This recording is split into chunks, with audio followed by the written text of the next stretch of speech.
Ma'am ఇప్పుడు ఎక్కువ normal delivery కన్నా సిజేరియన్ ఎక్కువ చేస్తున్నారు కదా, దానికి రీజన్స్ ఏంటి మెయిన్గా? రీజన్స్ అంటే అది పేషెంట్ వల్ల కూడా కొన్ని ఉంటాయమ్మా.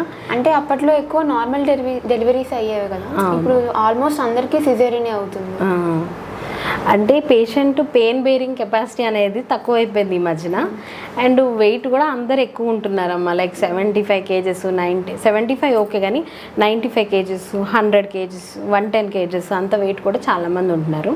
ఎవరైతే యావరేజ్ వెయిట్ ఉంటారో, ఎవరైతే ముందు నుంచే ఫిట్గా ఉంటారో, ప్రెగ్నెన్సీలో ప్రీనేటల్ ఎక్సర్సైజెస్, ప్రీనేటల్ యోగా అవన్నీ చేసుకుంటూ నార్మల్ వెయిట్ మెయింటైన్ చేస్తూ హెల్దీ డైట్ తీసుకుంటూ ఉంటారో, ఫిట్గా ఉంటూ టైంకి మెడికేషన్స్ వేసుకుంటూ అలా ఉండే వాళ్ళకి మనకి లాస్ట్లో కూడా ఎక్సర్సైజెస్ బాగా చేయడము అలా చేస్తే మనము అండ్ ట్రయల్ ఇవ్వాలమ్మా. కొంతమందికి గర్భసంచిలో ఏంటంటే మనకు ఫస్ట్ నార్మల్ డెలివరీ అవ్వాలంటే కొన్ని క్రైటీరియాస్ ఉంటాయి. బేసిక్ రిస్క్ ఫ్యాక్టర్స్ ఉండకూడదు, ఫిట్స్ రావడం, హార్ట్ ప్రాబ్లమ్స్ అట్లాంటివి ఒకటి అది ఉండకూడదు. ఇంకొకటి పేషెంట్ది గర్భసంచి అనేది గర్భసంచికి నుంచి లోపలికి బేబీ బయటికి రావాలంటే పెల్విక్ బోన్స్ని దాటుకొని రావాలమ్మా. సో ఆ పెల్విక్ బోన్స్ డిఫరెంట్ టైప్స్ ఉంటాయన్నమాట. అది గైనకాయిడ్ పెల్విస్ అని, ఆండ్రాయిడ్ పెల్విస్ అని. ఎవరికైతే గైనకాయిడ్ పెల్విస్ ఉంటుందో వాళ్ళది దారి మంచిగా ఉంటుంది. సో బేబీ దారిలోంచి రాగలదు.